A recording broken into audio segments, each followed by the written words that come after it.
Hello and welcome to DFS Coach Talk. Today is February the 14th, 2022.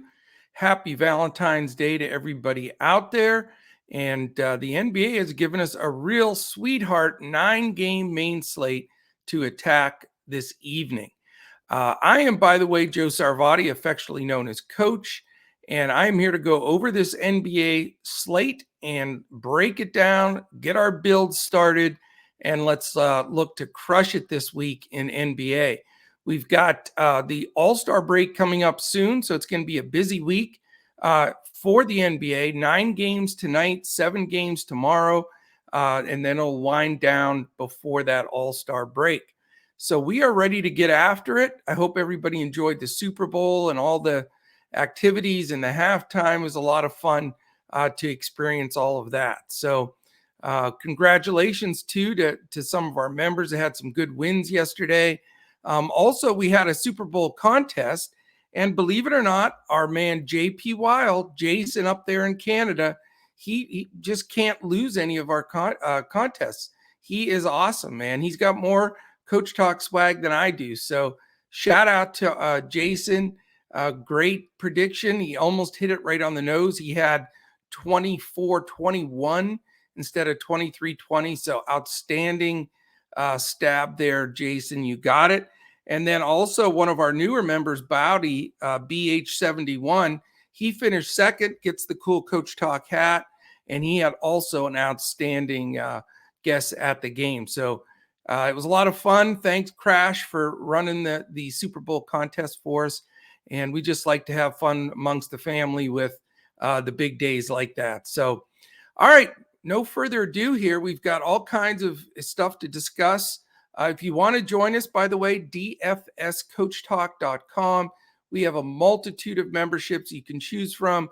We also have a big announcement coming this afternoon for our members and people that haven't been members yet.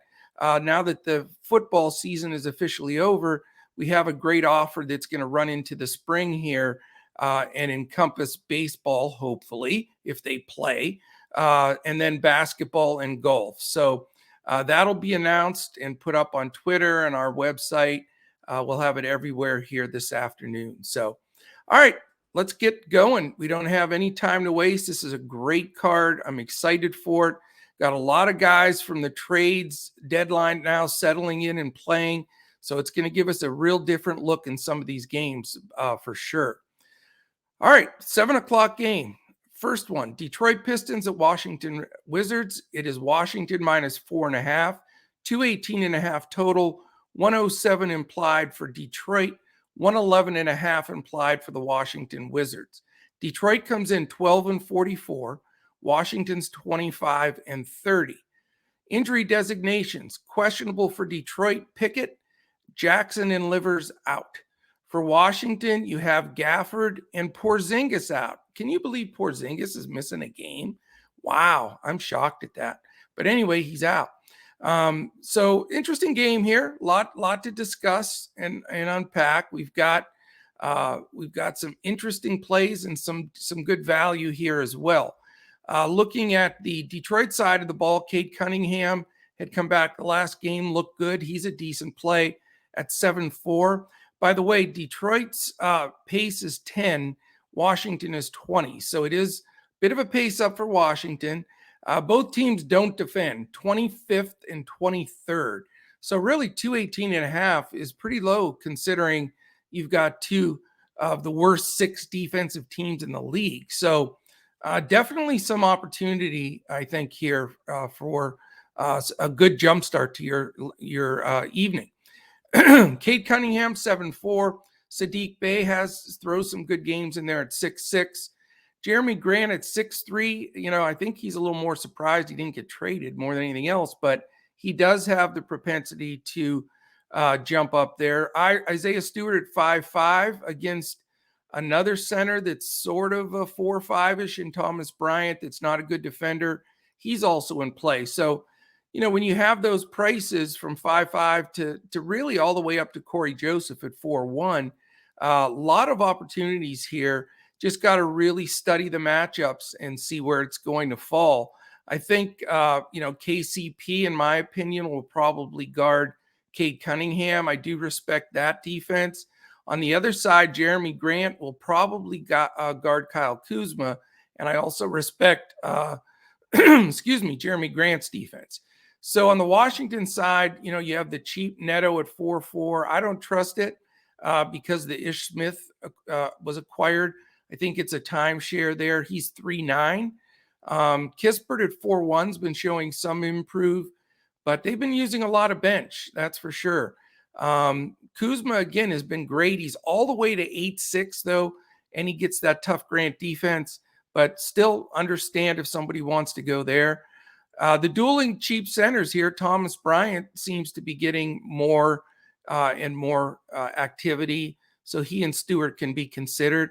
Also, Rui Hachimura, as long as he's staying so incredibly cheap at 4K, he's starting to see more minutes. He got some time at the 4 and the 5 yesterday, and he can play 3, 4, 5, truthfully. So he may be a guy you want to consider. After that, not much deeper than that, but definitely some opportunity in game one to set yourself up salary-wise with at least one guy from each side as a value play. All right, that's the only 7 o'clock game. We've got 2 7:30 games. The first one is the Oklahoma City Thunder and the New York Knicks. Knicks are favored by 8, and it's only a 206 total. We have a sub 100 implied for Oklahoma City again at 99, and the Knicks at 107. Oklahoma City comes in 17-39. The Knicks are 25-32. SGA, Muscala, and JRE are out for Oklahoma City. Knicks have that whole confusion with their bigs being possibly in, possibly out. There's Nerlens Noel and Mitchell Robinson, both questionable, along with Cam Reddish, questionable. Guys that are out, big news is RJ Barrett. He missed the last game as well, and Derrick Rose remains out. Statistically speaking, in this one, we've got Oklahoma City 17th in pace and the Knicks 27th. So definitely nothing to write home about. Certainly part of the reason why the total's so low. And they both play pretty good defense, 11th and 13th respectively.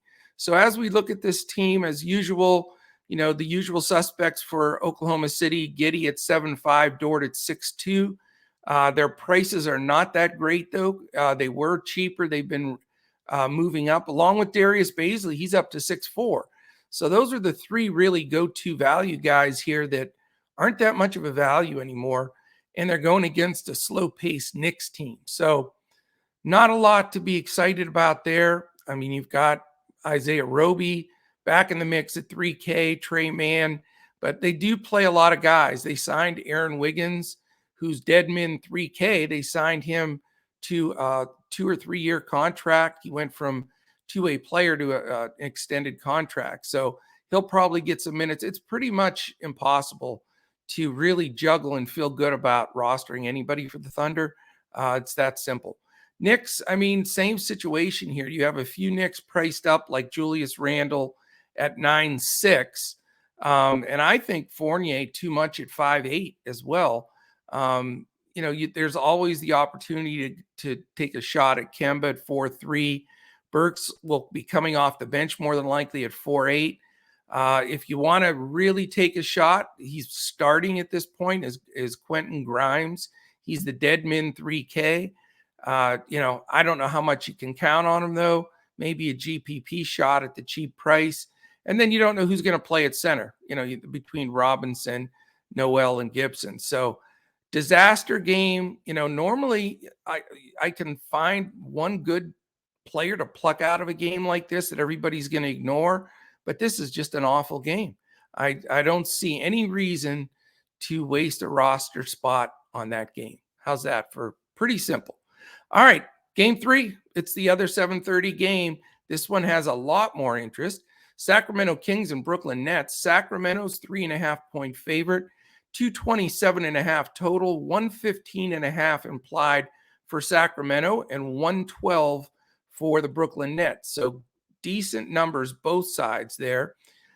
Jeremy Lamb questionable for Sacramento, and Terrence Davis out.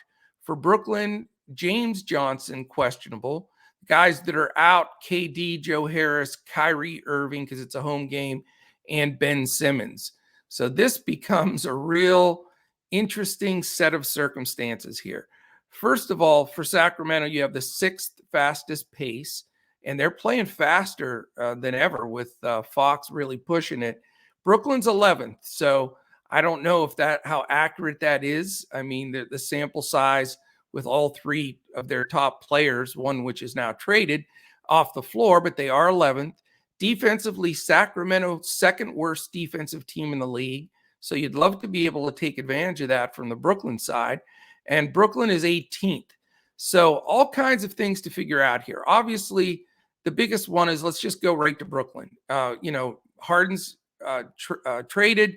We know Irving's out because of the COVID scenario with home games, and KD's out. So it looks like they're going to dust off Seth Curry for his first appearance in Brooklyn. And he's going to be slinging and firing because as of right now, the combination of guys that are going to get big minutes are Mills, Curry, Brown, Edwards, Aldridge, Thomas, and then they may play Drummond some. We have to see if he's going to get in there. Blake Griffin's been getting minutes. Nick Claxton was getting minutes. So it is a real melting pot of all kinds of players.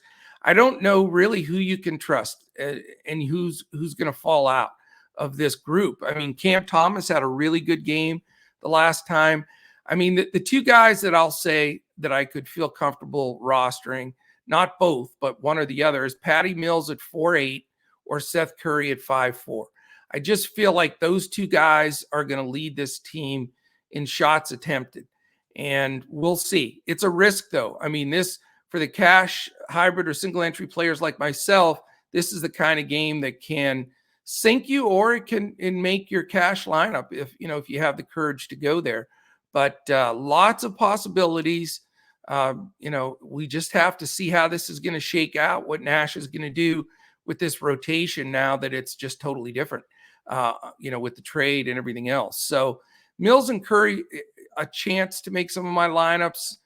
I don't mind Thomas either. I'd like to see who the starting center is, because if it's LMA or Drummond or Claxton or Griffin, I mean, they're going to all get minutes probably, but I will at least consider who the starter is from there. So good luck with that one. It's a tough call. Sacramento, it's a little bit more simple here. De'Aaron Fox at 8.2 really has shown that he's going to try to step it up and take over now that he doesn't have Halliburton running alongside of him. So I think he's playable. Sabonis has been terrific too. At 9.7, he's really trying to make a statement. I played him last time. He did well. He didn't, crush the slate, but he did well. I think, again, he's got a chip on his shoulder to prove that Sacramento didn't get completely fleeced on that deal. I know some people don't agree with it, but social media and everything in the league, some of the league people talking, how could you get rid of Halliburton, really sort of downplay Sabonis. So 9.7 is a big number, but I will consider Sabonis. And after that, though, Holiday, Barnes, Harkless, DiVincenzo, Mitchell, Metu, Holmes, Lamb, Lyles, Josh Jackson, newly acquired, all those guys could get minutes. Neither one of these teams, is going well right now, to say the least. Brooklyn's lost 11 in a row, and Sacramento is just all over the place. So this is a risky game. It could be the game that tilts the slate. I'd look at Fox or Sabonis. No shock there. Not sure on all the rest of the guys because of the split minutes. And like I say, Mills, Curry are the 2 that stand out for me on Brooklyn. All right. We go to the first 8 o'clock game. There's 3 of them. The first one is Portland and Milwaukee. Milwaukee favored by a big fat 15.5, but it's also a big number, 230.5 total. 107.5 Portland, 123 for Milwaukee. That is a big number. So can we take advantage of that? That's what we got to figure here. Portland's 23-34 and going nowhere fast. Milwaukee's 35-22. For Portland, we know that they just got some terrible news on their players are just banged up. Bledsoe's out, Johnson's out, Lillard's out, Luzada's out, Smith is out. And then for Milwaukee, you've got Giannis probable, Ibaka, the newly acquired, probable, and then guys that are out, Connaughton, Hill, and Lopez. So yeah, Portland it just keeps getting worse for them as they go. They're trying to figure out exactly what they need to do here. As far as statistically speaking, Portland's 18th in pace, Milwaukee's 9th, so it is a pace up there. It is the first night of a back-to-back for Milwaukee. There's only 2 teams on the first night, nobody on a second night tonight because of the short slate yesterday. So Milwaukee, that comes into play a bit. Coach Bud doesn't like to overcrush his guys with minutes, so that is a little bit of a deterrent, plus the blowout, a little bit of a deterrent possibility. That does scare me a bit. Portland's 27th in defense, though. They're not going to be much resistance to the Bucks when the key guys are in there. Milwaukee 12th defensively. So what are we looking at here? Definite risk here. Are they going to get full minutes? Always talk about that with Giannis, especially. He's 12K. Also for the other 2 key guys for Milwaukee, Drew Holiday's 7-8 and Chris Middleton's 8-4. So yeah, the matchups all look pretty darn good. They all 3 could do very well, but definite risk incurred there. I don't see any stoppers per se on the other side that are going to really give these guys much pushback. I mean, Giannis is a great pay up guy. You got to get your 3/4 or a little bit more from him to pay off a 12K number. If anybody can do it, he could. He and Joker and Luka are pretty much setting themselves apart, that no price really matters at sometimes, but you don't want to pay 12K for Giannis. They blow out the Trailblazers and he plays, 25 minutes and gets 40 points, DFS points. So it's a tough call. Bobby Portis isn't exactly cheap at 6'8", and now he's got Ibaka lurking around, backing up Giannis and Portis, and Ibaka's 4K, but you certainly can't count on him first game in. Grayson Allen at 4.6, I don't trust his output either. So it's a tough call. Certainly can pay up there if you want. Portland, a little more cut and dry. There's, their rotation is greatly diminished here. So you're going to get big minutes probably from Anthony Simons at 7.9, CJ Ellaby at 4.7, Justice Winslow's up to 5.6 now. The newly acquired Josh Hart, who, could be a decent play here, but runs into a tough defense with the Bucks. And then you have Nurkic at 8.9. I'm not going to probably pay up that kind of money for him with Giannis, Portis, and Serge in interior defense. Macklemore, Watford, those guys have been getting some minutes. They do have Elijah Hughes now who could sneak into that lineup, but I've got to see that first to feel comfortable about rostering him. So possibly one of the Portland guys, because their prices are still below that mid-tiered number, I think would be a sensible play. And if you want to buy up for one of the top Bucks guys, you can go for that too. Definitely some concern in that game with blowout capabilities and the depth from the Milwaukee side. All right, the second 8 o'clock game is the San Antonio Spurs and Chicago Bulls. It is Chicago -5. 234 is the number. That is the winner. That's the highest total on the board. 114.5 implied for San Antonio, 119.5 implied for the Chicago Bulls. We've got in this matchup, the Spurs come in at 22-35. Chicago is 36-21. Keita Bates' job questionable, tweaked his knee the other day.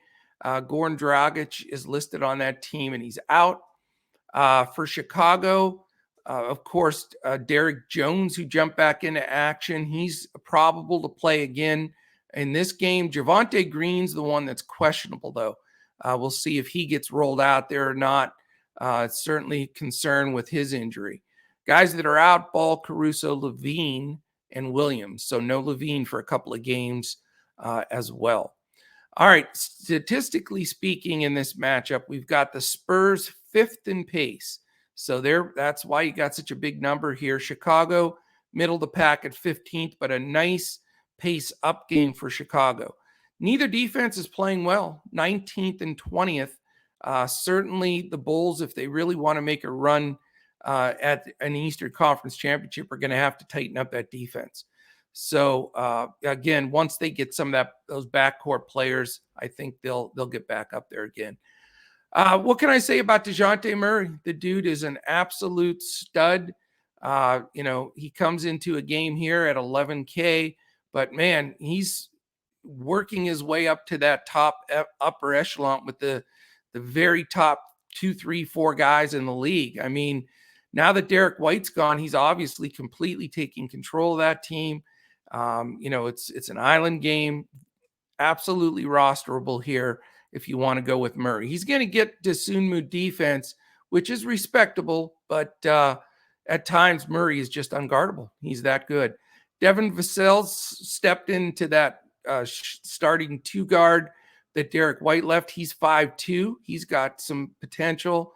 Not comfortable with McDermott. Keldon Johnson's a little too pricey at 5'8".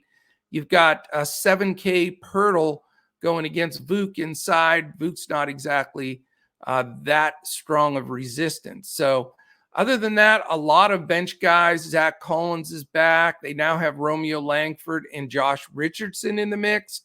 And Lonnie Walker's still sitting on the bench. Josh Primo, who he likes to play.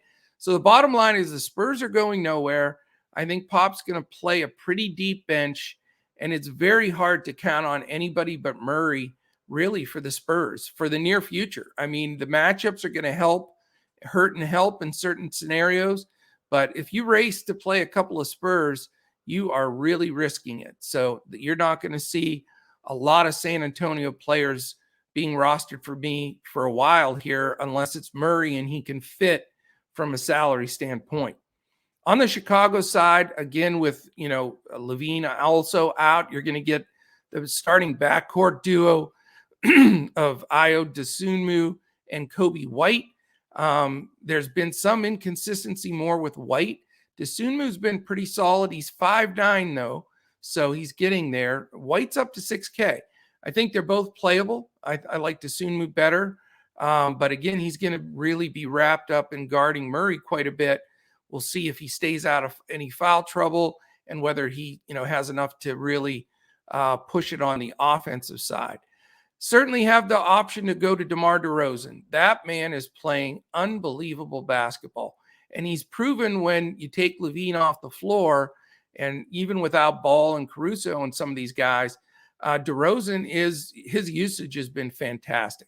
He's 10-2, which is very expensive, but man, he pays his number off, like a workman guy every day. He is amazing. So he is in my possible player pool here. Vuk at 9'8". Again, he's another guy that's been smacking his number and breaking some slates. So you can consider either one of those guys. The other rotation after that, a little bit too much of minute split, especially with Javonte Green being questionable. All right, we have 4 games left. We have one other 8 o'clock game. I do want to say it is a perfect time to join DFS Coach Talk. We would love to have you. Go to dfscoachtalk.com. You can sign up for as little as $10 for 3 days, and we'll get you in there. We're a family here at Coach Talk. We really go over the importance of building a bankroll. So we talk about, right off the jump, we talk about bankroll management, your lineup build strategy, and contest selection. Things that a lot of people take for granted in this game of DFS that are extremely important. If you're picking players decently, if you don't have those other things in line, ultimately you're going to be a reload machine. It's going to be, ATM city here for a lot of people that play DFS. So it's time, change that. Get into look at this as a side business. Look at this as something you want to build a bankroll with. We have several members they'll be happy to let you know that, they've been aboard with us for a year and a half, and they've consistently been able to build a bankroll. So we would love to have you give us a shot. We do have a spring special coming out later this afternoon that we'll put everywhere on our website and Twitter, you name it. So keep an eye out for that. And we certainly would love to have you join the family here at Coach Talk. All right. We've got that last 8 o'clock game. It is the Toronto Raptors and New Orleans Pelicans. Toronto -4, 222.5 total, 113.25 for Toronto, 109.25 for the New Orleans Pelicans. Toronto comes in 31-24, the Pels 22-34. So no injuries reported for Toronto, which is amazing. 2 guys out for the Pels. It's Larry Nance and Zion Williamson.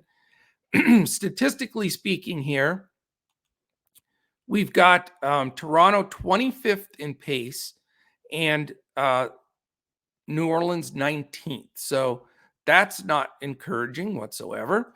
Then we also defensively, Toronto 14th. The Pels are 22nd. So not great defensively, below average for this game. It is the first night of a back-to-back for the Pels. Like I said, there's 3 teams on the first night of back-to-back, the Pels being one of them. They're playing a pretty deep rotation, but they're truly trying to make a run at the playoffs here. So they are buckling it up. Toronto also has been playing well. So this is a good game. I think it's got a lot of DFS potential to go well. There are some prices here that we're going to have to deal with. But, I think some of the buy-ups here are very doable. Fred VanVleet at 8.8. That's a good price for him. He's solid. Pascal Siakam at 10.1. He's been dominating some games of late. Then you got this mid-tier group. And it's tough because Trent's 6'5", Anunoby's 6'4", and Barnes are 6'7". So you have no giveaways anymore on this team like you did before. You could always get 1 or even 2 Raptors on the cheap, but now all starting 5 are priced up. Their bench is going to be interesting. They've got Achua, Boucher, Banton, Birch, and now Thad Young in that group, I think is going to get some minutes as well. So they're, I know he's played his guys insane. VanVleet leads the league in minutes. 4 of the top 5 players in minutes played in the league are with the Raptors. So it always makes your eyes light up. All right, I'm playing a couple Raptors.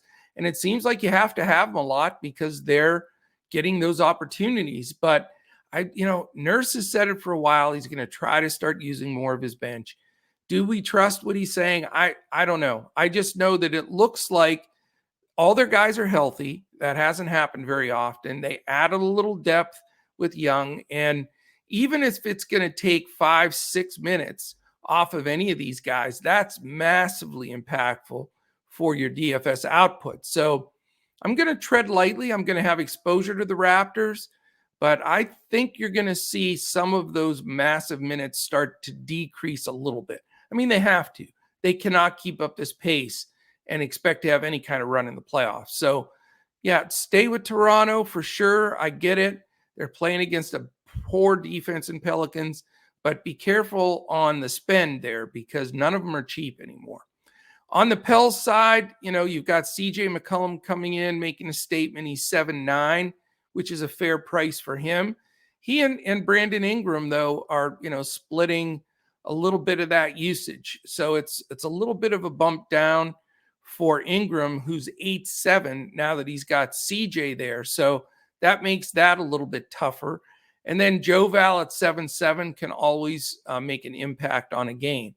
So really wanting to see how the alpha aspect of McCollum and Ingram take place. I think McCollum's going to play second fiddle like he did with Dame in Portland and let Ingram still be the main shots guy. But I do think he's going to pull some of that usage, some of those shot attempts away. They're also using Hayes, Alvarado, Hernan Gomez. They're going, a little bit deeper with their bench. Herb Jones has a tendency to jump in and have a decent game. And Devontae Graham is a guy that'll get decent minutes at 5-1. But, Alvarado's starting to get some of those minutes as well. So it's not a slam dunk play. I think you can, pluck out a few guys here that you like. I do think that Anunoby's a terrific defender. I think he'll get Ingram. So I'm a little bit more towards CJ here. Staying below that 8K number at 7-9 is being a solid play. But this should be an interesting game. I think you're going to have some good output from some DFS selections from this game. And I think it'll stay pretty close. All right, we shift to 2 9 o'clock games. And then there's a late night sweat hammer game that starts an hour and a half after all the rest, a 10:30 game later tonight. So we'll talk about that one as well. The first 9 o'clock game is the Houston Rockets and Utah Jazz. Very nice total here. But Utah's favored by a big fat 14.5. It's 231.5, 108.5 for Houston implied. The big number 123 to tie for the highest applied total on the slate for the Utah Jazz. So blowout potential again. That's the theme of the day. Do you go with these games that could blow out, or do you ignore that? That is a highly debated thing in the DFS world. Me being more of a game scripter, I try to play into those possible blowouts where I feel they're somewhat inevitable. Houston has not played good ball. Utah has played good ball. So let's see what happens. Houston is first in pace. So you're not going to get a better spot for Utah. They're 16th, middle of the pack. So it's not going to be a slow game. That's why you got a big total. But they're going to get the fastest pace in the league to go against. The wonder of it all and why we love the Rockets now, they're 30th in defense. So you got the fastest and worst defensive team in the league. How do you not get at least 2 Jazz on your roster build? I mean, it's hard not to. Utah is 9th defensively, but the way that you don't get to a couple is if the game blows out. And Quinn Snyder is not a guy that's going to play his main guys extra minutes in a blowout. It's just not going to happen. He's a smart coach. He tries to really consider the situation and weigh it out and sit guys if he needs to. So it does muddy the waters here a little bit. We've got injury-wise, Eric Gordon is probable. Fernando, the newly acquired, and Schroeder, the newly acquired, both are questionable. So really would like to know if Schroeder's going to play. That'll affect some things. Garuba and Wall are still out. For Utah, the big question there is Rudy Gobert. He's questionable. So that certainly affects that entire situation with Azubuike and Whiteside. Pascal is also questionable. Rudy Gay is out. So they could be pretty thin inside of all those guys. Those 3 guys are out. That's something that we're going to have to monitor and an important piece of information that we're going to need to know. We've got Kevin Porter at 6'7", sort of pricey. Green at 4'9" has not really gone over the top. Gordon, you just can't trust as far as he can throw. We don't even know if he's going to play. Same with Jayshawn Tate. His minutes have gotten chopped away at times. Christian Wood's probably the safest spot at 8.3, but that's pretty expensive, especially if he's going to have to face a combination of Gobert and maybe Whiteside. We'll see what happens with that. Şengün, Matthews, Christopher, KJ Martin, those guys are getting minutes. Dennis Schroeder could definitely jump in and get 20, 25 minutes. It just makes a lot of these guys not palatable to me. I don't see, really running it back here with any of the Houston guys without risk. Even if I do play a few Jazz guys, I usually like to run it back with at least one guy on the other team, but I don't know if I can make that happen here. As far as the other side of it, Donovan Mitchell at 9.2. I mean, you can't be in a better spot than this. They don't have anybody to guard him. The only problem is, again, if it blows out, that's the risk you take. I think Mitchell, if this game somehow stays within 10 throughout the game, Mitchell could be the high scorer on the slate. I mean, I'll just flat out say it. So Mitchell's a great play. The only way you get double crossed there is if they're up 25 at halftime and then you're sweating his minutes in the second half. So that's the risk. After that, nobody makes me jump out of my seat. Conley at 6'2" is playable. Bogdanovich at 6'1". If you want to go lower, you've got Clarkson at 5'3". If Whiteside does play and start because Gobert's out, he's 5'9". If Azubuike's in there, he's at 4K. So we just have to see what that news is for the bigs. They also have Juancho Hernan-Gomez now and Nickeil Alexander-Walker. So how are those two guys going to fit in? What kind of role? I mean, it's too risky to play him. NAW is only 3.8 and Hernan-Gomez is 3.2. So a lot of unanswered questions there and definitely some incurred risk. But Mitchell's probably going to be a go-to guy for me today.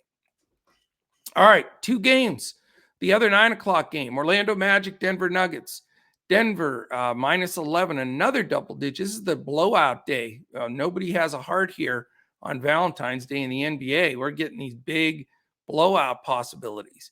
It's a 227.5 total, 108.25 for Orlando, 119.25 for the Denver Nuggets. Orlando comes into the game 13-45. Denver's 31-25. Guys that are out for Orlando: Fultz, Hampton, Isaac, Wagner, and that's Mo Wagner, not Franz. Denver, questionable: Monte Morris, Zeke Naji, and then the guys that are out: Canchar, Murray, Porter. As far as statistically, Orlando 12th in pace, Denver 23rd. Not very exciting there, but defensively below average here for sure. Orlando 21, Denver 17. So, some potential plays here. Does this game stay close? Orlando is pretty bad. That's for sure. But Denver hasn't been playing the crispest ball of late. The usual Orlando guys we can consider because their prices are decent: Cole Anthony at 7'1", Jalen Suggs at 6'3", Wendell Carter Jr. 6'9". If you want to go all the way down to center to Bamba at 4'7", I don't know if it's Carter, Bamba, whomever tries to guard the Joker. That's going to be a tough matchup. Really, after that, I don't feel comfortable. Franz Wagner's been pretty rough lately. He is 5'2". If you want a cheap buyback from the other side, if you're going to roster some Denver guys. The Denver guys that are in play, we need to see if Morris is playing. Expect he and Highland to split center point guard. Yeah, center. Point guard if they're in. Barton at 6'3" is reasonable. Gordon at 5'8", very reasonable as well. But, the Joker is the buy up on the slate. He's 12-2, which is another big number, but is in a matchup. He should absolutely murder this team. The question is, does it stay close enough, long enough? It is an island game. And as of right now, if I locked in 5 minutes, it would be the Joker as my single high pay up player on the slate. It's just such a smash spot for him. And, I think his ownership, even though his price is so high, is going to be pretty decent as well. Not enough to where I'd want to leverage against it, but I think that it's just, a great matchup for him against a team that just does not defend well. So triple-double call for Joker for sure in this one. The only fear is blowout. That's it. All right, we go to the last game. Game 9 stands alone, 10:30, an hour and a half later. So either you have some guys here you're fired up to get to, or you're going to hold your breath and try to hang on. So we'll see how it goes. 10:30 p.m. game, Golden State Warriors, LA Clippers. Golden State -6. It's a 220.5 total, 113.25 for Golden State, 107.25 for the Los Angeles Clippers. Golden State comes in 42-15. The Clippers 28-30. Injuries out for Golden State: Green, Iguodala, Wiseman. For the Clippers, probable Ogilvy, questionable Kennard, and the guys that are out: George, Leonard, Powell, and Preston. And again, bad news for the Clippers. They lose Powell to a broken foot. So not good. They brought him in for some big help, and he is not going to be there. So rough injuries, tough tough season for the Clippers in that sense. The Clippers are that third team that has the first night of a back-to-back. That could affect things as their depth is not that strong right now. So something to consider there. All right. As far as statistically going in this game, we've got Golden State 13th in pace, Clippers 14th. So right around league average, a little better. Golden State remains the number one defensive team in the league. So very impressive that they've maintained that without Draymond. And Clippers pretty tough, 10th. That's why they've been winning some games with this, banged up lineup. So not bad on that side. So 220.5 is a good total, though. It doesn't seem like a super target game, but, that makes it decent. Golden State only favored by 6 on the road. That gets my interest a little bit, too. So let's talk about Golden State. Curry, certainly a pay-up option at 10-4. Clay seems to be getting back to the old Clay. He's coming off a really good game. He's 6'8", which is still very fair. Wiggins, sort of the forgotten man, Mr. All-Star starter, certainly a better player than Luka Doncic to start in the All-Star game, but no sour grapes here. Wiggins 6'1". Again, he's not even really but the third, fourth option on his own team. Anyway, so not a big Wiggins guy here, but his price is down. It's low, so you can consider it. Sort of like the way Kuminga's been looking, inserted into the lineup and showing some of that incredible athleticism. And he's still down at 4.6. So if he continues to get decent minutes, you got to consider him. He is time sharing a bit with Otto Porter. So, let's keep a close eye there. The bailout punt center seems to always be Kevon Looney at 4.5, sort of plays that same role. Coming off the bench, Jordan Poole, Porter Jr., Lee, Payton, Bielitsa, same group of guys. So you really know what to expect there because they're at full strength. So certainly some decent plays and some buy-up opportunities that make a lot of sense. Reggie Jackson at 6K, very volatile, some great games, some not so great games. Had a huge game the last time out. Terrence Mann continues to show more consistency at a cheap 4.3 price. Marcus Morris, same thing at 5.6, very affordable for the minutes he's going to get. Nick Batum, who disappeared last time at 3.6, did not get it done. Zubac, 4.2, not against this number one Warriors interior defense. Plus, he loses some time to Hartenstein, and there's a big rotation there. Amir Coffey's getting decent minutes. Kennard, if he plays as well. They also played Covington a little bit at the big when the other team went small. So he'll get probably some minutes. So it's, this isn't a stack game for me. I wouldn't mind having a mid-priced Warrior and a value Clipper to finish out the slate. All right, that's it, my friends. That's the whole deal right there. 9 games. Please take a second if you're watching this on YouTube. I waited till the end. Thumbs up, hit the subscribe button, give us a quick comment. I really appreciate that. That would make a big difference to us. We do put this NBA podcast out in front of the paywall 7 days a week. If you're listening audio-wise, please take a second, whether it's Spotify, Apple Podcasts, wherever your landing spot is for podcasts, quick 5 stars and comment. You'll get in a drawing at the end of the month to win a free week of Coach Talk. So we'd appreciate that. Check us out, dfscoachtalk.com. Fantastic spring coming up with our key sports. And there's a lot of DFS life after the NFL. We have had some monster hits in baseball and basketball, of course, and then some golf ones as well. So we are your landing spot. Check us out. We have a great family here. Again, congratulations to Jason, JP Wild, Bowdy, BH71 for winning our Super Bowl contest yesterday. Tomorrow is Tuesday. It's Andrew Day. So Mr. Hansen will take the NBA podcast. It is my one respite day of the week. He has 7 gamers, so that is right in his wheelhouse. And I'm sure he'll absolutely crush it for you guys tomorrow. Then I'll be back on Wednesday for that slate. Remember, we have the All-Star game coming up. Gundacker and I will be doing some flip-flop what's the word I'm saying? Collaborations. And I'll be jumping on his show. He'll be jumping on our pod a little bit too. So we got it all going here. It's awesome. It's a great time of year. And we're excited to have you join us. Have a great Valentine's Day.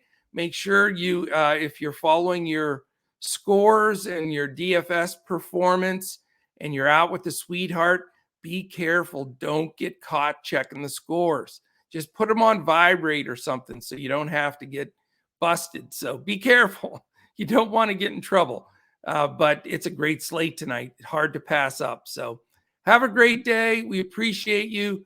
And we'll definitely be back all week here for absolute crushing performances in NBA DFS.